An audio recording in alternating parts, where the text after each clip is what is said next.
Like I remember when a friend climbed her first 13 and she was like, yeah, it took me 50 sessions or something. And I was like, oh, well, I could do anything in 50 sessions, you know? Yeah, that doesn't count. Right? You're like... Yeah, 3 tries max. Come on. Right?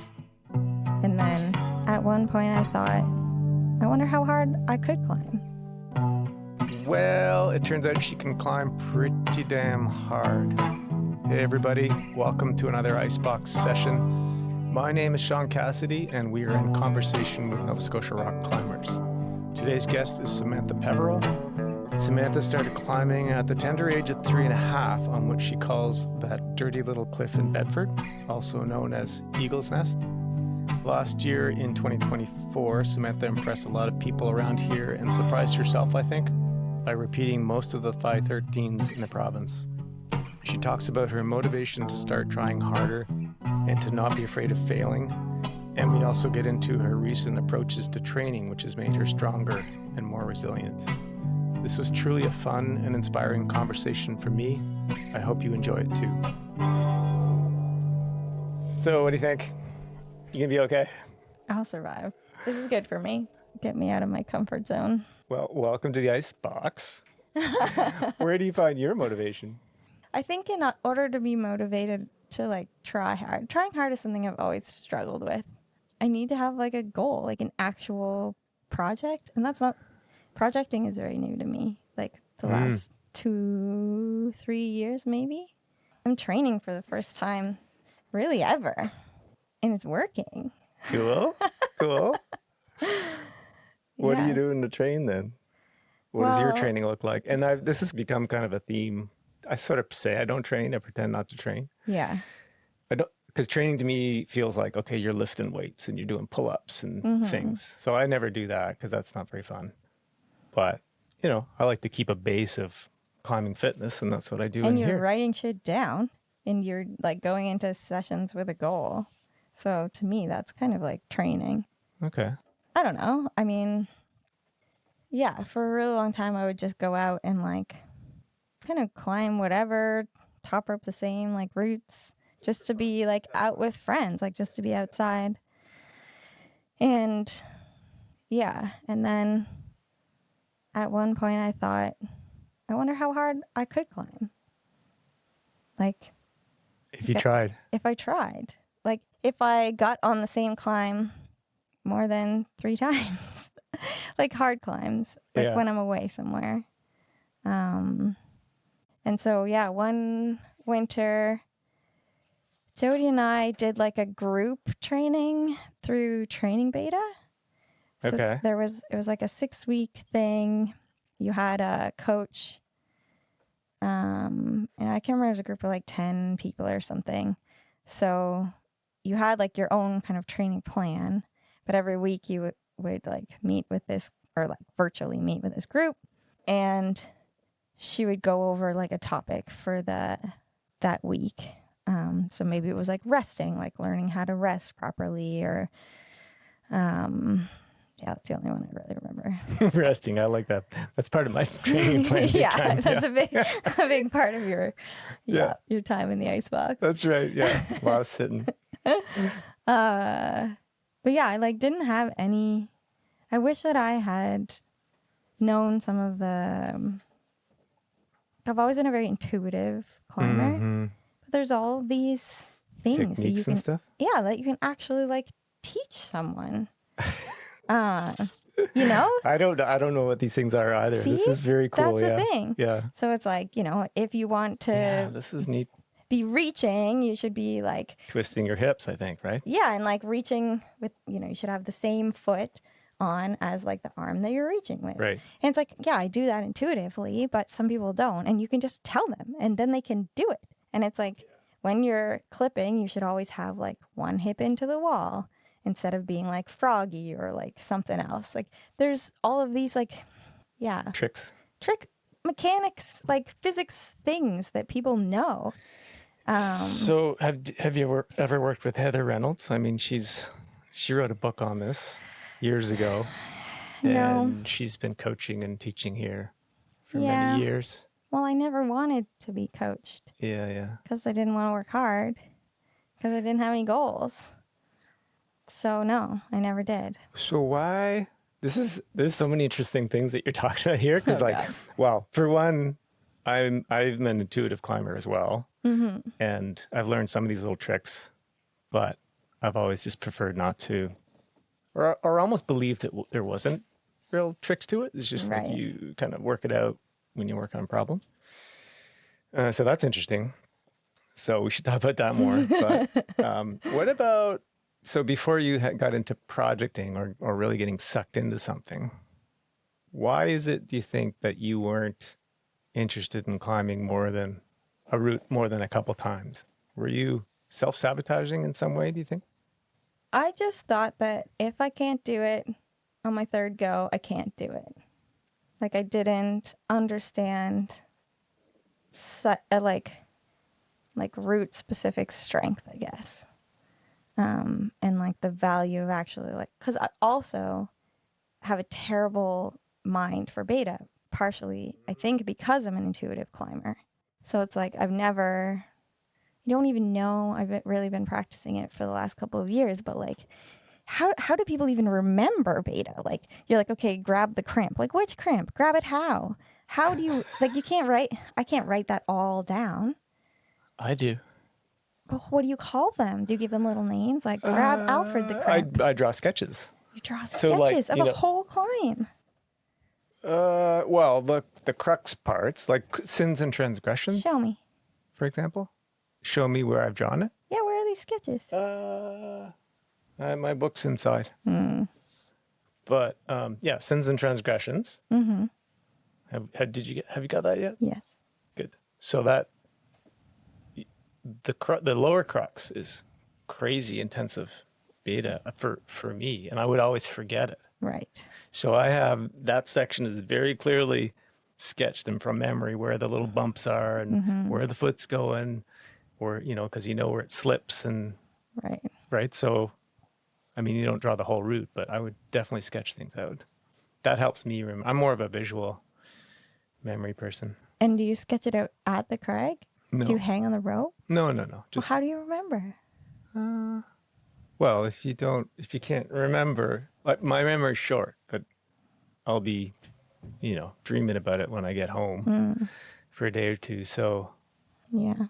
I think if you can't remember what you did, you didn't figure it out. Like it was either too easy for you, so you don't need to remember it, or you didn't actually figure it out. You didn't understand what you were doing. Why not? Yeah. To write it down. I feel like that's me. Like if you want to know how I do something, you have to watch me because I don't know Right. what happened. Oh, well, that's a great way to be too. I Well, think. I mean, yes, It's- unless you want to do something better or non-intuitive. Like sometimes the intuitive way gets me into a situation I can't get out of. And so that's why like projecting is so hard, because I'm like, I can't just follow my intuition. I have to override my intuition in this place and do this other thing. Right. But yeah, but then I have to like, I don't know. It's almost like I have to like get out of flow, Yeah. engage my like critical brain Yep. and still enjoy it.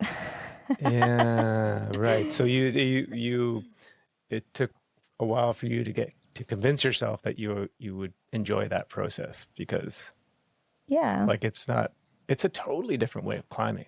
I prefer intuitive. I like on-sighting. I like and on-sighting too. finding the Yeah.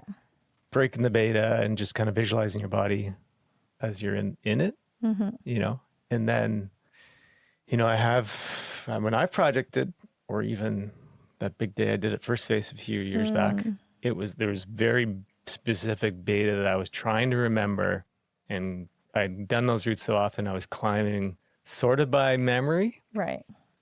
It's sort of neat, but it doesn't feel like real climbing to me, when you're just repeating what you've. Like a routine. Yeah, that's right. Yeah, it's like a gymnastics routine or something. Maybe we're getting at something. Well, can we back up? Let's hear how you got into climbing. Did you start climbing here? I assume you did. I didn't. Well, it depends when you define my start. So my parents, my parents have a picture of me climbing when I was 3.5 at that dirty place in Bedford, Eagle's Nest. Eagle's Nest. Yeah, That dirty place in Bedford. Okay, yeah. Yeah. So I guess I have like funny little snippets of memory from that day because my shoe fell off halfway up the wall and I was very upset, as a 3.5-year-old would be. But then there were blueberries at the top, so I was very happy. And those are my memories of that day, and I have some photos. So that was... So your parents took you climbing there? My parents took me climbing when I was a wee little babe. So have they climbed a lot here? Not a lot, but they were present at the first meeting of Climb Nova Scotia. Okay. And yeah, this is crazy. You didn't exist yet. No, I don't think I did. I don't think I did. But yeah, they remember very distinctly that they wanted to call it Rock Climb Nova Scotia. And someone was like, well, what if I want to climb a tree? And that's why it was Climb Nova Scotia instead of Rock Climbing Nova Scotia. All-inclusive climbing club. I love it. Exactly. Oh, God. But yeah, they did a fair bit of climbing. My dad did mostly ice climbing, like out west. Oh, wow. Neat. Yeah. You come from climbing genes. Yeah, I guess that's true. But I didn't really start until I was in my last semester of my undergrad in Montreal, and I joined the outdoor club, had this rock school weekend. Yeah, I remember us learning how to tie in indoors the night before, and then we all went out and I was hooked pretty much immediately. I remember so distinctly there was this climb called Bloody Fingers that I couldn't do. Mm-hmm. And it haunted me for years. And I went back and did it. Come on. 2 years later. It was I think it was a 10C or something. I did that weekend. I climbed with those people that I met for the rest of that semester. And then I did a year in Australia. And so when I moved out there, I found a house that was 3 climbers, and I moved in with them. And then, I had everything I needed, and I just climbed and climbed. Was that shortly after university then? You graduated and went to Australia? No, it was it was an exchange through university, through my undergrad. And then through that, I met climbing dirt bags, and I would just fly to wherever they were. And they would have climbs picked out that they thought I would like. All in Australia? Yeah.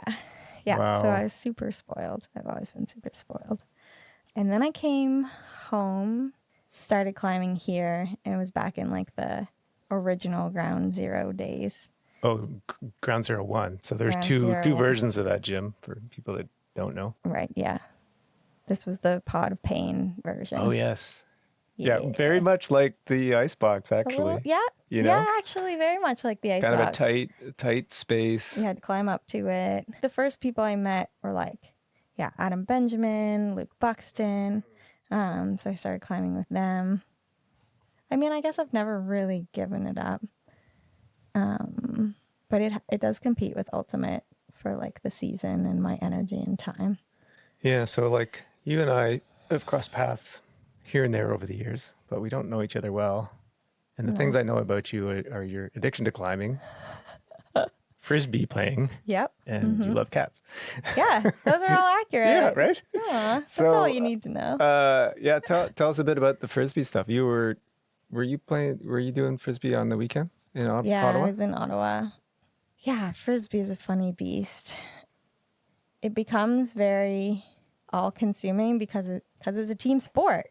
So your team becomes your friends, and then it just becomes your life. So when Roger and I got together, he climbed and played frisbee, but we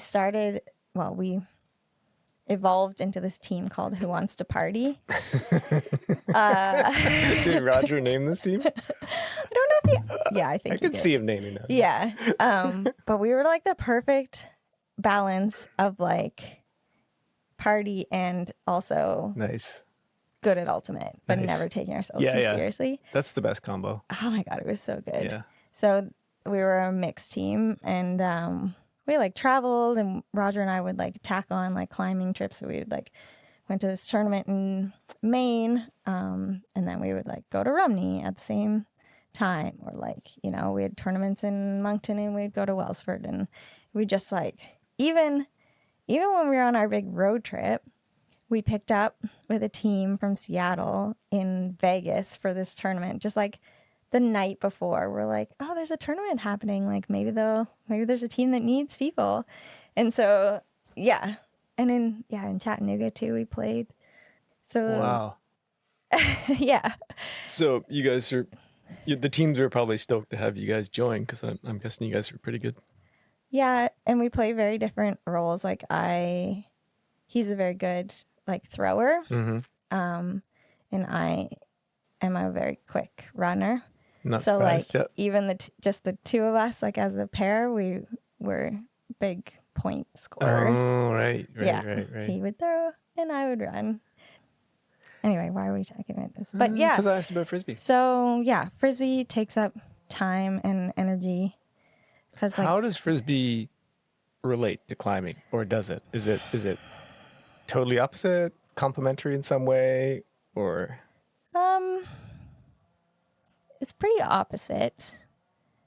I think having started to do a little bit more like weight stuff, which I started for climbing, has been beneficial for ultimate. Weight stuff. I'm just going to write this down. Stuff. Write that Training down. ideas. Weight stuff. And And don't face the wall all the time. I got to turn my hips. this is going to be brilliant for your climbing. Finally, The next level for me. finally going to accomplish the goals you've been aiming for all this time. Yeah.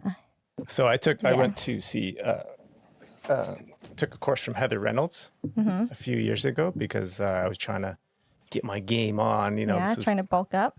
not bulk up, just learn sneaky techniques. That was sarcasm, obviously. You saying I'm not bulked up.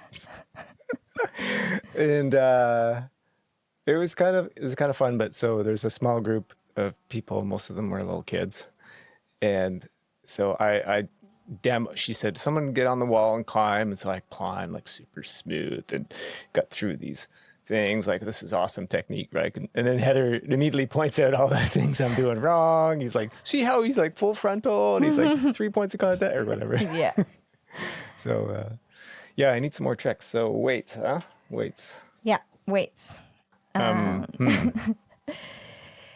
Yeah, so when Jody and I did this group training, that was part of it, was like actual weightlifting, which I had never done and hadn't really seen much value in the past. Okay, so try to convince me that that's important.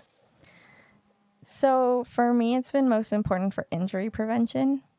So the thing that the coach was saying was, the way you get strong is to go 2 years without being injured. Yeah, that's so true. Yeah. Yeah. So it's like, it doesn't make sense to super push yourself and then get injured and then get set back. Yeah. It's like just consistently like following like the training plan, even if it's not like epic, the plan and sticking to it is so much of the reason for the success. So the resting is actually super important. Thank you. Yeah. Write that down. So Weights. this is Cross great. that out. Resting. No, but you can't get strong if you don't rest. And Yeah. she convinced us, which was difficult, that you need at least 2 full rest days a week. Yeah, I believe that. Yeah. And this is one of the places where ultimate and climbing clash. Right. Because I it always doesn't thought, allow any rest days. well, I always thought like ultimate is my legs, climbing's mostly arms or whatever. But fully resting means like your heart rate does not go up. You do not do anything other than a walk or maybe some stretching. And so, yeah, it was not in my nature to take full rest days. because everything I love to do is physical activity. So on the weight program, this is specific for climbing, I think?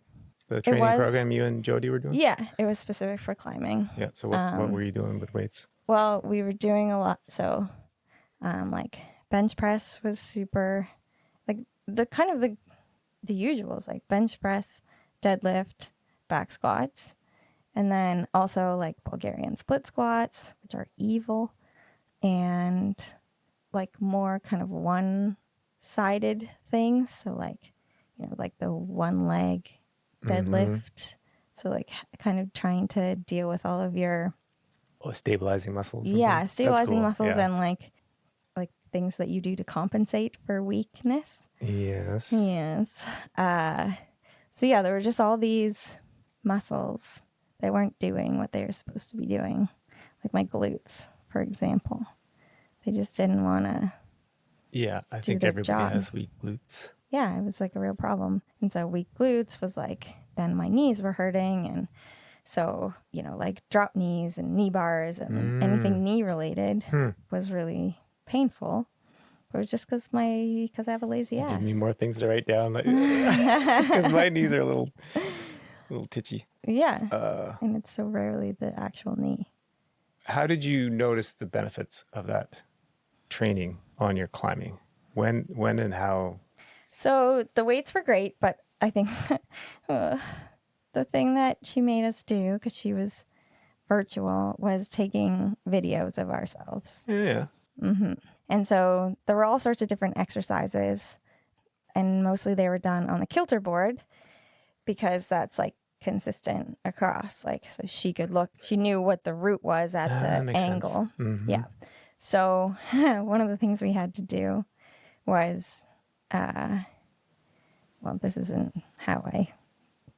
this was how I noticed that my internal sense of how a climb went and the actual objective sense of how a climb went were not in alignment. So I would climb something, you come down and you say like how you think it went, like how well you performed. So like, you showed like a 1 or a 5 or whatever to the camera. And then later you watch it and it's like, I thought I was like so shaky and like whatever. Because I never believed people when they were like, oh, I was like, oh my God, I was so scared up there. And like, oh, you couldn't tell. And I just thought they were being nice to me. Okay. But so like, you underestimated how well you were climbing it. Is that right? Yeah. Right. And so as a result, I wouldn't try anything harder because I thought like, oh, if that felt so terrible, then why would I try? Like that V5 felt awful. Like I'm not looking for a V6 on the kilter. But it didn't look as awful as it felt. And she was able to like also point out things that I would consistently. I wanted to find more weaknesses, to be perfectly honest. The biggest one that came up was that I'm not dynamic as a climber. We sound very similar, actually. Yeah. And the kilter was super, super good for that. Oh. Like it definitely encourages a more dynamic style. Mm-hmm. And so, yeah, I practiced moving faster, climbing a bit more dynamically. Yeah. And then I went to Mexico for like 2.5 months. And when I was in El Salto, it was like everything I learned on the kilter was fully applicable to the stuff I was climbing. So like dynoing to holds. Is that what you mean? Moving more dynamically. Yes. Okay. Like not like feet off sort of dynos, but like I'd always believed it was more efficient to move more slowly and in control. Yeah. And sometimes that's not the case. And that was a hard realization for me. Sometimes you just gotta go. You just gotta. Nice. Yeah. Yeah. I remember Nick Sagar when him and Heather had a gym in Bears Lake. Do you remember what that was called? Beyond Gravity? Yeah. Or Indoor Adrenaline? One of those Beyond Gravity. Anyways, Nick was bouldering on a steep wall. And he was climbing very dynamically. Like he would I think it was dinos. He was kind of throwing, but, just barely catching the next one and moving on to the hole beyond it. And it was like a whole, mind blown kind of moment for me, because I come from a very old school style of climbing, Yeah. which is static and controlled and flowy and, but yeah, there's a lot of different ways to do it, better ways to do it. Well, it depends. Like, yeah, it's just nice to be able to do both and know when one is more efficient and when it's not. There was an exercise she got us to do she called them sloth monkeys. So it's like you pick a climb, like you pick up blue or whatever, and you climb it like a sloth. And then once you drop down, you climb it like very like dynamically, but like using momentum. Orangutangy. The momentum is the important Right. piece. It's like not necessarily that you're like jumping or anything. It's just that you're not like stopping on each hold. You're like carrying the momentum throughout. And it was a really fun exercise to be like, wow, I climbed that climb in two completely different ways. Probably with a lot less energy on the second one. Well, yeah, guessing. like it depending on how the climb was like set up. Like sometimes that just didn't work. But you got a sense, like doing those regularly on different types of climbs of like, oh, this is one of those times that it just makes sense to like go with my momentum. That was super cool.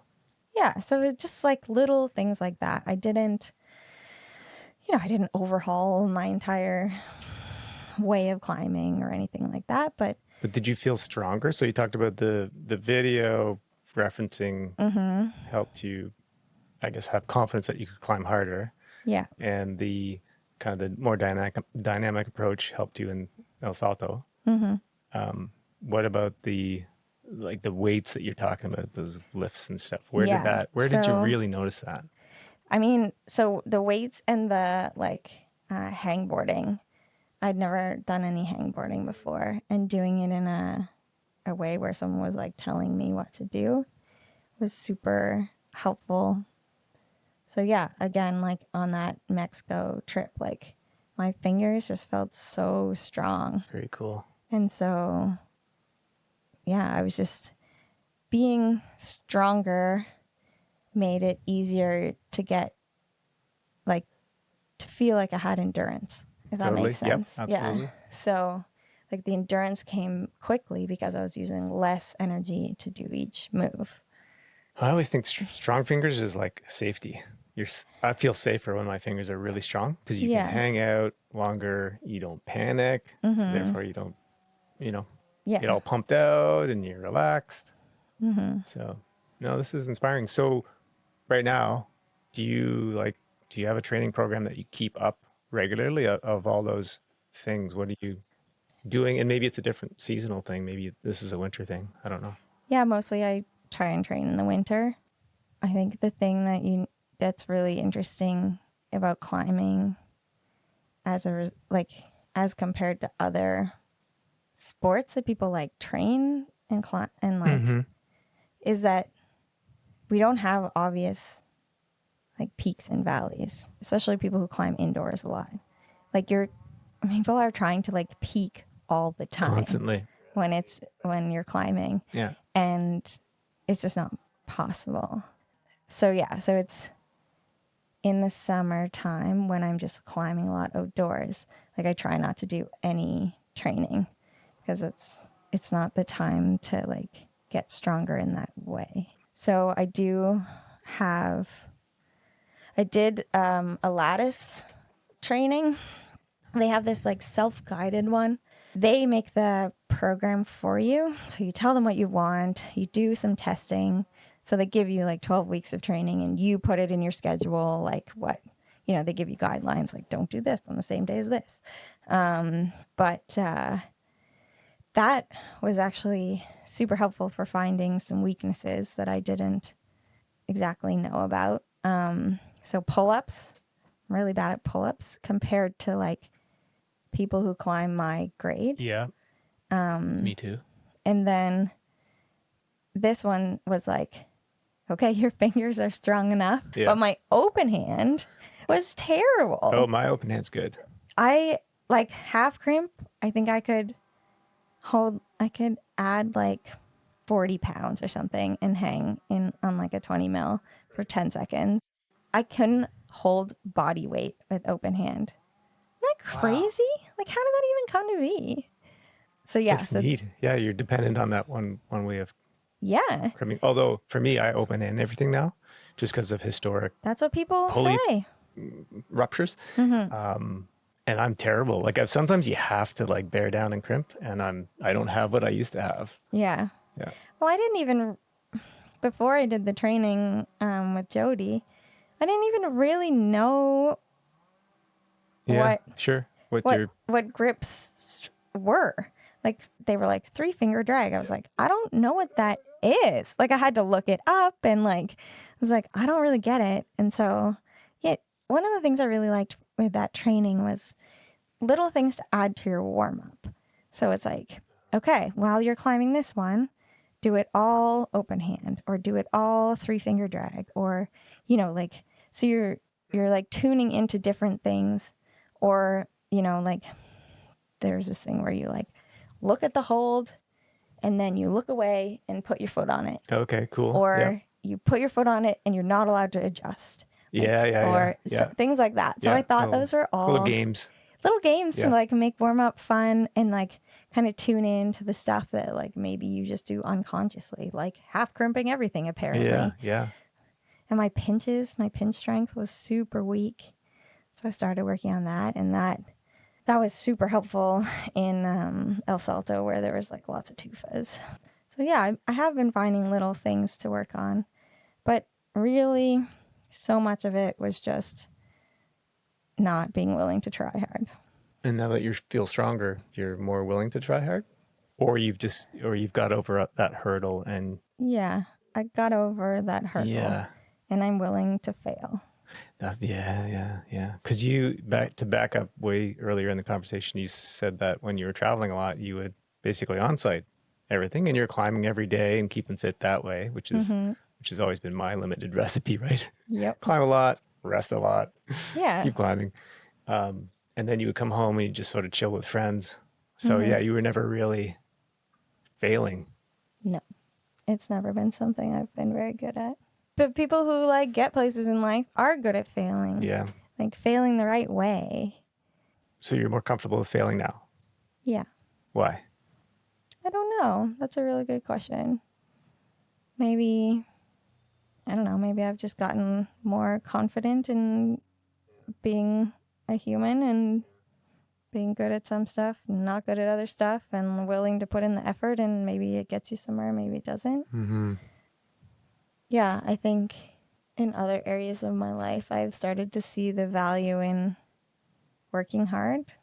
In my undergrad, I was in business school, which is hilarious. That doesn't seem to fit. No, it doesn't fit at all. But I didn't have classes on Fridays, and I thought that was just great.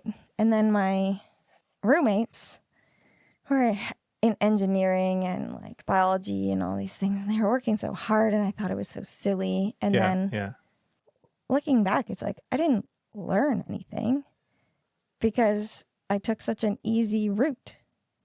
You know, it's like I wasted that time thinking I was like getting off. You were beating the system. Thinking I was getting ahead. Yeah. But really, I love learning, and I could have spent that tuition and time learning things. And that wasn't, I mean, I learned a lot being in Montreal and... No, outside of school. Yeah. Yeah, right. Well, life, I don't know. I think, for me, university, I got fully into climbing then and other outdoor stuff, mountain biking. And you learn how to learn, I think, when you're just kind of working your ass off. And I mean, I can't remember hardly anything that I quote unquote learned. Yeah. So don't go to school, kids. Yeah, that's the answer. Well, this is cool learning about, let's stay on the subject of failing and trying hard, because I think a lot of times failing, it's a fear of other people's opinions about, not succeeding on something. Right. And if you take the approach of, I'm not trying, I'm never really trying, then it's sort of an excuse. You give yourself an excuse to not succeed at something, right? Yeah. And if you do follow on that route, well, I wasn't really trying, so it doesn't, you can't judge me for that because I wasn't trying, but really, it's more cool to see people try, Yeah. isn't it? It's inspiring to see people try, It really even is. if they fail gloriously. I don't think it was other people's opinions that I was concerned about. It's just me. Perfectionist? I'm a bit of a perfectionist. Yeah. I like being good at stuff. Yeah. And I mean, I like being good at stuff, but I really don't like not being good at stuff. Gotcha. Yeah. So, and it had always come like fairly naturally to me, climbing. And I think I was scared to find out that that I was at my peak, that I had accomplished whatever it was I was going to accomplish. Mm-hmm. Yeah, because I remember thinking, when other people, like I remember when a friend climbed her first 13 and she was like, yeah, it took me 50 sessions or something. And I was like, oh, well, I could do anything in 50 sessions, Yeah, that doesn't count. Right? You're like, Yeah, 3 tries max. Come on. Right? But that was really and I'd never really found anything I was willing to put that much effort into. But I think I was scared that what if I do put 50 sessions And you couldn't do it. into via Ferrari and I can't do it? What does that mean for me? So it sounds like, maybe I'd like to talk about the tear that you've been on lately. And I started hearing about this. You could fill in the details. This is what I learned. And I only know a bit of it. But so you, last season, I think, you did 3 5/13s in the province. Is that right? Yes. Or was it over? Did you do one in the spring? No, that was, they were all in 2024? Yeah. So that would be splitting coins for the moment. Yep. And chameleon. Mm-hmm. That's a lot to take on. Well, I think. I can't imagine. I've managed to barely do one of those routes. I can't imagine doing 3. So, I was climbing a bit with, Mira was working coins. So I went out with her a couple of times, not really thinking that I could do it. But then Kevin showed up and just What's Kevin's last name? Kevin Go. Kevin Go. He ran in his rain boots because he had slept in, and then pulled the rope and led it. Yeah. Which just blew my mind. I'd never seen anyone climb it before. What? He just onside? He had been working it, but not the same way that we used to just top rope the shit out of something. Yeah. Until it's Sure. Okay, now we're not going to fall for sure, and well, we're that just going to climb count. it. Yeah. So that was super inspiring to be like, oh wow, he just. That's amazing. Just did it. And so I went back. I don't know how many sessions. It was I don't know, maybe 4 or 5 sessions. Made pretty quick progress. And Jody was working Brainstorm. Oh, yes. So cool. We went. Which is a 511A, I think. I think it's 11C. Okay. And I found it super hard. And that brain is crumbling. Oh. So it gets harder and harder. Dementia. Dementia, yeah, you're familiar. Or maybe you don't remember. Hey, watch it. Yeah, so in that case, I had someone who was willing to go back with me. Perfect. And we sent on the same day. Oh, wow, nice. We went and I did mine, she did hers, and then we're like, well, now what do we do with the rest of the day? Yeah, the arete. I was like, oh, well, I've done a lot of the things at Sorrows now, so maybe I'll try this arete. Mm-hmm. I'd seen Will working it before, and I knew there was one clip that was kind of scary, but it's I'll just give, That's Will Bland you're talking about? Yeah, Will Bland. So I started working the arete, and Kevin also was working it, so we would go, and he's very keen. So even if it was an evening and we only had time for like 1 go each or 2 goes each, like we would still go. And it took me longer. That one definitely took me the longest. Really? Longer than splitting coins? Because splitting coins, that's like what, an 80-foot slab, steep slab with unending like micro crimps. Yeah. Super painful on the feet Oh my and God. toes. So hard on the And toes. the arêtes or the arêtes sorrows, it's much, I think it's shorter and Yeah, but totally different style. the crux on the arête is like by far the hardest moves I've ever done. So getting through that crux, like I got up to it probably like 5, 6, 7, 8 times before I made it all the way through. And I came up with my own way of doing that, well, doing the whole thing really, but making that clip in a way that wasn't super sketchy, because that clip is really scary. Yeah. And then one day... Are you guys working this from the ground? Is that typically how you'd approach these things? I think I did it on top rope maybe 2 days until I felt like I could clip that one. And then it was ground up from then. Otherwise, Yeah. And then there was one day that my friend Rill and I camped out at Sorrows to get like the good morning temps. And in the morning, Mira, Kevin, and Will came out, even though it was like just a randomly. Wednesday. No, like they knew we were there. Oh, okay. And so the 5 of us are there on like a Wednesday morning. Like, do none of us work? Like, what is happening? Yeah.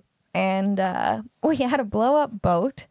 And so Rill and Mira had gone over to Creme de la Creme. Yeah. And I just finally like sent the arête. Yeah. And So it was the crowd that inspired you. I don't know. Maybe. I think like Will and Kevin and I were climbing together for a little bit because he was working chameleon. So he was often there at the same time. And like I did really feed off like Kevin's chill energy and Will's like excitable energy. Stuff, it was just really good for me. That like trio super cool was, I think, the key to my success. But yeah, so Will was still working chameleon and Kevin was still working the arête. So I continued to go to Sorrows. So I did, I worked hesitation and then I led that.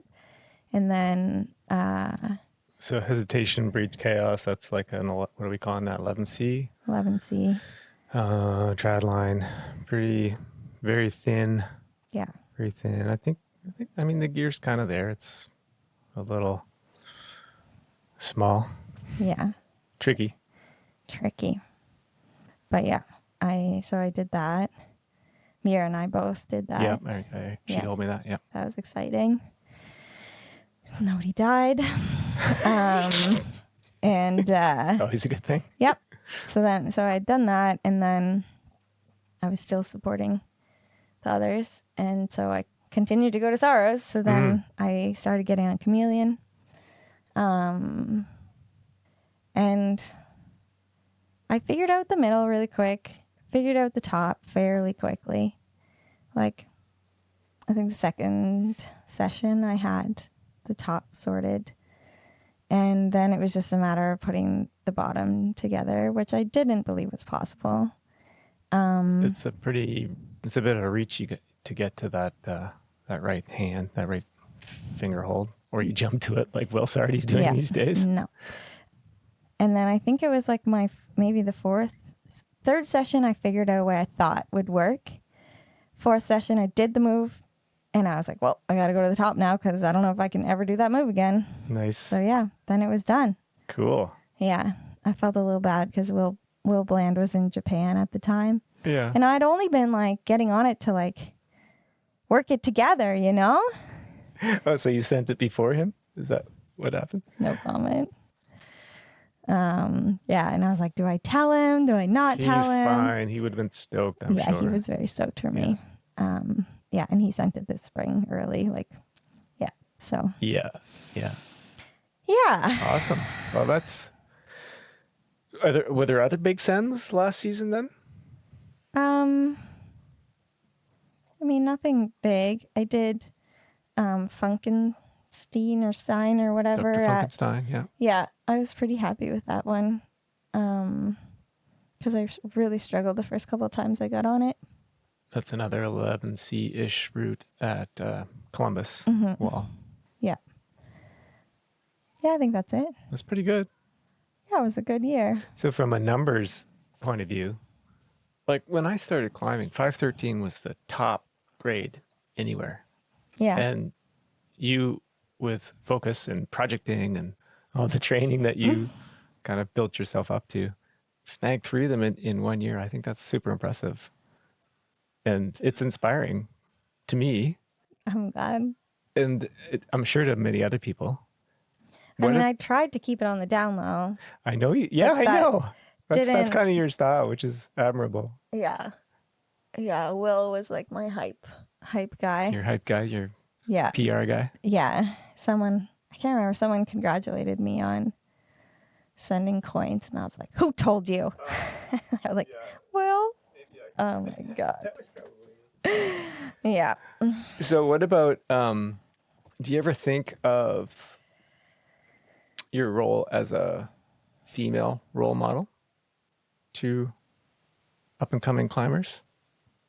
And like I say, I'm inspired by what you did, and I can't help but imagine some teenager who's climbing at the gym, seeing you climb and get inspired by that. Do you think of that at all, or does that not cross your mind? I mean, not really. It's not like I've never thought about it, but it's not really how I think of myself. Mm-hmm. I don't know. I don't have a visual of like the girls or women who could be inspired by me. I don't. What does that mean? You don't see I don't who know. those people might be? Yeah, I don't know who they might be. Really? Yeah, like I don't. I mean, you spend a lot of time at the gyms I spend some where you time see a at lot the of people, gyms. and there's a lot of women climbing there. Yeah, I suppose. I have this feeling that like, well, I've been climbing so long, like I should be able to do these things, which I don't think is like necessarily a healthy belief. There's not many people locally that get to that level, or maybe there are. There's people climbing so hard these days. I'm just constantly amazed and impressed with what's going on. But yeah, still, I think you should be proud of your accomplishments. I'm proud of my accomplishments. Yeah. I don't have any like mentorship relationships with young women or anything like that. I don't have. It's nice that people who know me well think that I could be a role model for somebody. Definitely. Yeah. I wouldn't know how to go about it, I guess. Well, it doesn't need to be anything formal. I think you can be a role model. I think you are. No, I bet you're a role model to a number of young female climbers, and you don't know it. Yeah. And it's just partly it's a matter of like seeing what's possible by anyone for anyone, right? Like, like I said, I'm inspired by the stuff you've done, and like, oh, maybe I should try harder. Maybe I should lift a few barbells or something. And I don't underestimate what you're bringing to the table, just doing what you're doing. But I guess don't take any pressure from that either. No, it's just I feel like maybe I should try less to like hide it. I remember someone asking me like, "Oh, were you the first woman to send chameleon or send hesitation or something?" And I'm like, I don't know. Probably. Who's keeping track of these things? Like, where would you? I have no idea. And it's all you got to do is spray on the internet. Well, that's the thing. Right? It's like not something I would claim, but maybe somebody, I think there's a difference between being humble and not being proud of something enough to share it with people. Like, I think as I've gotten older, I'm more comfortable in saying, hey, I did this, people know me enough that I'm just excited and and I want people to be excited with me. That's kind of the main thing. I think I'm less in the mind that like it was a fluke now that there were 3. Still kind of blows my mind. So now we've wandered onto things that may or may not be possible. Oh, good, because I was going to ask what's next. What's next for you? So Kevin and I both have been trying the project. I believe it's a project at the bottom of E Gully, Right. in the corner. That overhanging dihedral. Mm-hmm. That's the one. I think Rich LePay both did that. I believe so. Maybe Rich and Adam. I don't know. There's I think not he a said ton that. of Yeah. information out there about it. But yeah, we have been working on it. Exciting. Very exciting, actually.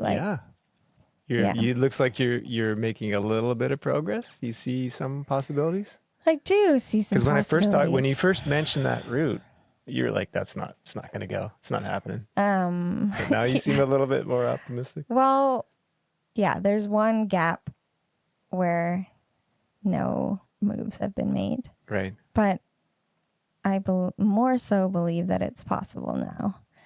And I'm enjoying the process of like there's no, I often have to kind of start from scratch because usually the beta videos that are available are not my body shape. Yeah. So I'm used to looking at things with fresh eyes, but this is like really fresh eyes. It's like there is no chalk. You're not even sure if the holds that you're going to are going to stay on the wall. Since it's a dihedral, there's just so many options of body positions. And yeah, it's That very... sounds wild. It is. It's a nice little wild. setting too, because the sun comes down in there and so reflects off nice the water. In there. Yeah. The belay stance is a little challenging. We're still trying to figure out the best way to do that. I can't... Yeah. The rope gets really in the way of doing the first moves, which are hard, just pulling off the ground. So yeah. Have you thought about trickle down? I touched it. For the listeners, she just rolled her eyes big time. Everyone's bugging me about trickle down, and so I touched it, and it's very hard. And well, that's that. You can do hard. You just got to try harder. 13A to 14B is a hell of a jump. Okay, fair enough. Yeah. I wouldn't. I have no idea. Yeah, and there's still 113, the extension at the right side of E Gully that Darian put up. I was going to ask you about that. Yeah, because I looked at the book, Todd's rock climbing in Nova Scotia book, Todd Foster, and there's those 3 513s that we just talked about, and then Sean, we were chatting about it the other day. He told me what it was. Electric Lady Land. There's 2 of them. There's two, a 12D and a 13A. Yeah. And I haven't had the chance to get on either of them. They're quite in the sun right now. Everybody hurts. Everybody hurts. Yeah. It'd be cool to hear what you think of those. I really wanted to get on them at the end of last season, and it just the weather crapped out, and I never got onto them. Cool. So so I interviewed Sean a week ago or so, and I asked him if he had a question for my next guest, which was you. So do you want to hear Sean's question? Yes, of course I do. All right. Okay. So he says, of the hardest routes you have crushed in Nova Scotia, was there one single move or sequence that you found the most challenging physically and or mentally? One single move or sequence. Yeah. So physically, it was definitely the crux of For the Moment, where I had to I call it a nipple pinch. And really high foot, just super, super strenuous. And then bump up anyway. Yeah. A series of very, very difficult moves in a row. Cool. Physically, the hardest things I've done. But mentally, definitely the bottom of Chameleon. Really? I didn't believe it was possible. Yeah, so I was basically overcoming my own disbelief every time I stepped onto that thing. And yeah, I think it was my hype squad really that made me try despite my very strong belief that it wasn't possible for me. Can we explore that a bit? Because sometimes I wonder about like I think every one of us, every climber has stepped up on a move or pulled on their fingers and believed they're going to blow off in the next instant. But you kind of just keep moving upward somehow. What is that? What's happening there? I call it crimping on belief. Crimping on belief. There's some times that it just, yeah. There's no hold there. Just crimp on belief. And sometimes, like, yeah, you're like, well, that's not a hold, but somehow I can hold on to it. Yeah. Yeah, which just blows my mind. Just have to, our bodies are capable of things we don't necessarily believe or can't picture. Favorite routes? Maybe some other things in the easier grades where the rest of us humans can climb them. Favorite routes. I'm very partial to first face. Like Slave to Fashion, I feel like has only recently been getting the attention it deserves. And I also love the Berry Bandit climb. That's good, isn't it? It is good. And I feel like it's kind of hidden up there.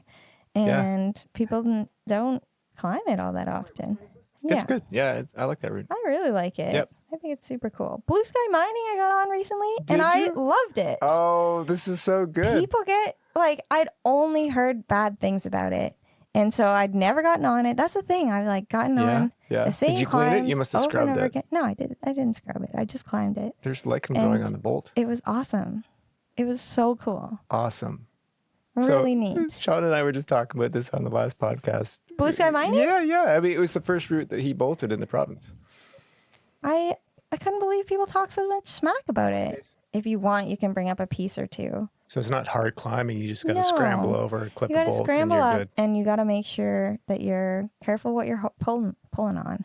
Yeah. Like on the scramble up. But that's all of it. And then Ghost Dance. I did Ghost Dance this year. Oh, yeah. Isn't it good? Love that climb. It's so cool. I'd never gotten on it before. I keep telling, like you've heard me tell you, it's good, right? No? Maybe. I try to tell More everybody. recently, I think you told me that it's good. And like every time I'm out there seeing people, I say, you got to get on this one. Yeah. But yeah, great climb. Any other ones I want to hear your... You get out a lot, so you're traversing these routes. This is cool. Yeah. Let's see what else. Let's think about other places. I mean, Gibraltar, I really like some of the sport climbs there. Like I think it's a 5.9 maybe on the like edge of it. You climb like Blueberry Express or Battle of the Bulge to get on that big beautiful ledge. Okay, I haven't done those routes, so I don't know. Battle of the Bulge, I've heard great things about that. Yeah, so there's two ways to get up to the ledge, and the ledge is amazing. I could hang out on the ledge all day. Okay. Have done.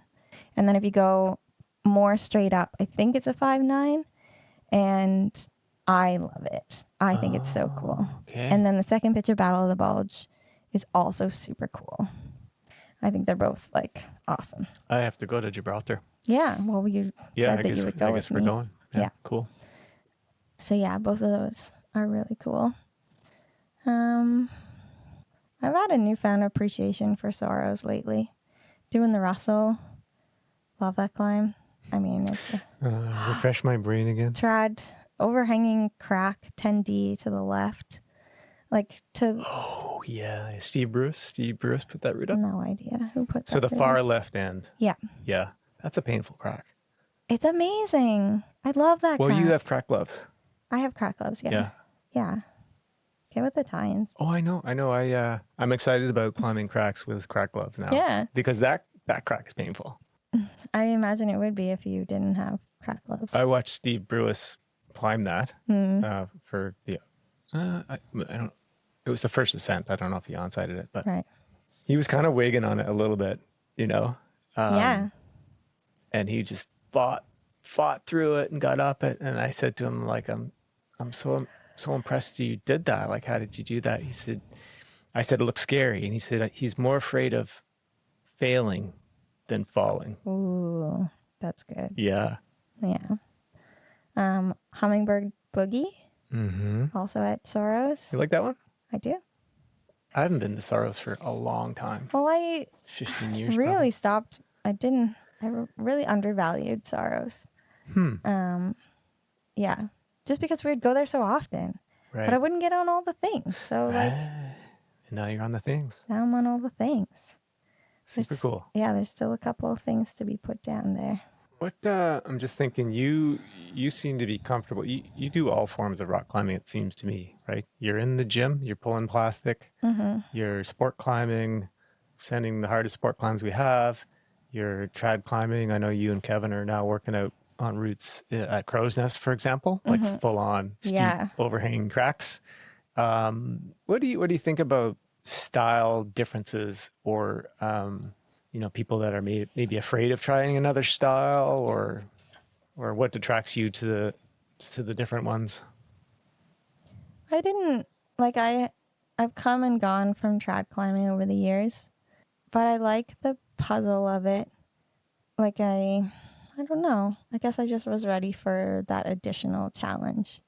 Like once you're climbing hard, then getting on trad climbs that are considerably below your like physical limit feels a lot more like possible. Yeah, right. And part of it is just like I want to do all the climbs everywhere. I want to be able to like go where the conditions are good and be able to climb something. So I've been building out. I had never had my own rack. So yeah. So in my various splits, I've always lost the rack. So now I've built up my own rack. Well done. Yeah, it is mine. And and so I paid a lot more attention to it, so I feel a lot more comfortable with the gear. And yeah, so that gets me more psyched to like try things. I went out the other day. It was too hot to like properly climb, but I went out and just like sat on bad gear, which I've always wanted to do. Yeah, I placed bad gear and I sat on it on top rope. Oh, okay. Yeah, don't be. This is not recommended. That's a scary thing, sitting on it was manky gear. Terrifying. It's a terrifying experience. Nothing. I mean, when the top rope's not there. Yeah, I don't like. Kind of similar to your friend. Like, I had been more scared to fall on my gear, and so I'm climbing ugly because I'm scared to fall. And Kevin's so good at sitting on his gear, and. But I don't, it doesn't even occur to me that like, oh, I put these pieces in so that like I could possibly sit and rest. But no, I spent all this money just to like have them. Yeah, they work. Below For me. the most part, they work. Yeah. That's what I was testing. Like even a like totally tipped out cam, I can sit on it. I can fall on it, like a little fall. Yeah. Like very badly placed, not set, kind of like sidewaysy. Yeah, I can sit on it. It's amazing what will fall, but I mean, user beware. They do fly out. Obviously, yeah. But that's the kind of fun things that I feel like I'm building all of these different like skills and confidences and beliefs and understandings about climbing. It's like not just my body now. It's like my body and the gear and your mind. And my mind. That's amazing. It's cool to see the evolution of where you're taking things and different levels, just personal levels, eh? Like I'm going to approach it this way now and get better. Yeah. I guess in closing, what has climbing given you in your life? What do you get out of climbing? I mean, many things that are very easily like quantifiable, I guess, like community, beautiful travel destinations, like just so many experiences all over the world. I've moved a lot, and when you're a climber, you basically have like a ready-made community anywhere you go. Moving to Norway, it was just like, I've got my people. I go to the climbing gym.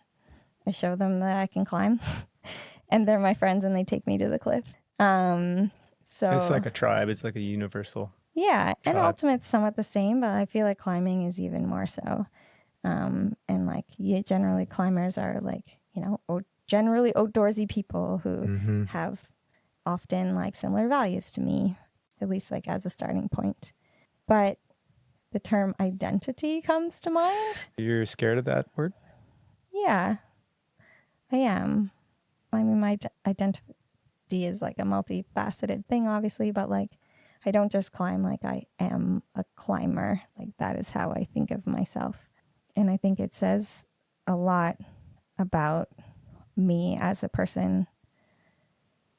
Like I don't just like go to the gym and climb for exercise. Like I like am always wanting to challenge myself. I like puzzles and I like problem solving in like both physical and mental spaces. And I don't know, maybe I'm being... So I think I maybe missed that. You don't define yourself as a climber? I do define myself as a climber. Who does puzzles? Climbing is puzzles. Yes, I suppose it is. It is. So what's the bad side of defining yourself as a climber? Because I've been guilty of that too. Even during periods when I haven't been climbing, I'm sort of like, yeah, I'm a climber. And like, wait a minute, I'm not climbing anywhere near as much as I used to, or as real climbers are. You know, why do I identify myself that way? So what's the bad side of, why are you hesitant or uncomfortable in calling yourself a climber, defining yourself? I guess because it's something that could, I don't want to say be taken away, but... Yeah, I know what you mean, yeah.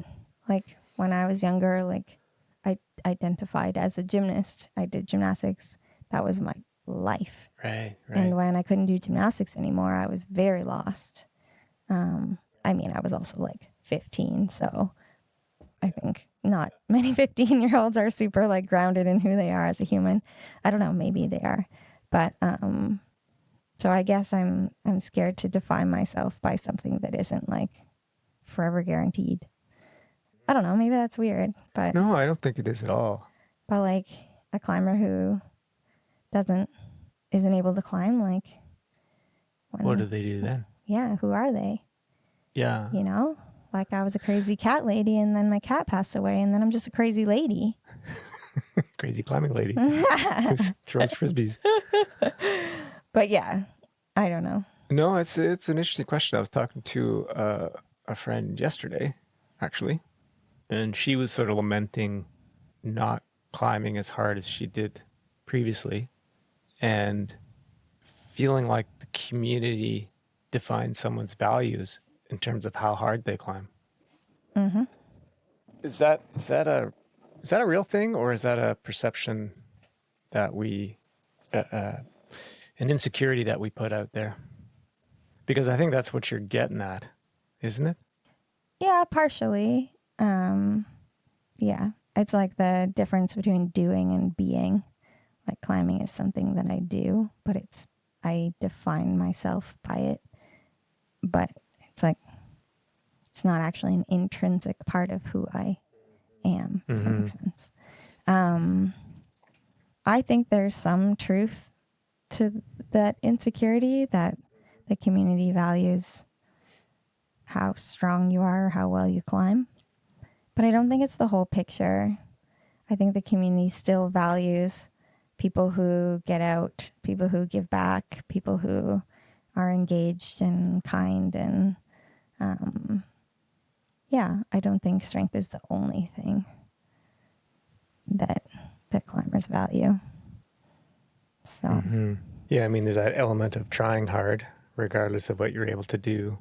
Yeah. As you, whatever, age out, or if you get injured in some way, right? Like that physical ability can be taken away from anybody. And then there's all of the other things that come around climbing, like, you know, organizing things like clean and climbs or trail maintenance. There's a lot of value in that I think the community recognizes. And there's not always people kind of doing that. So, yeah, I think effort in whatever way you're able to do it is what is really valued. Well, there's hope for us yet. Hope for me anyway. Yeah. Well, hey, this has been fun. I hope you had fun too. Yeah. Appreciate you being here and taking the time to share your thoughts and stoke and training tips. That was really interesting. I don't think I'm someone to take training tips from, but Well, you well. training for non-trainers. No, I think there's some gems in there for sure. Yeah. Cool. Well, thank you. All right. Thanks again, Samantha. That was truly fascinating. You are seriously making me think about picking up a barbell or maybe doing a hangboard session one of these days. If you'd like to learn more about Samantha or other Icebox episodes, please check out iceboxsessions.ca. And if you are interested in sponsoring the show, please let me know. Catch you later.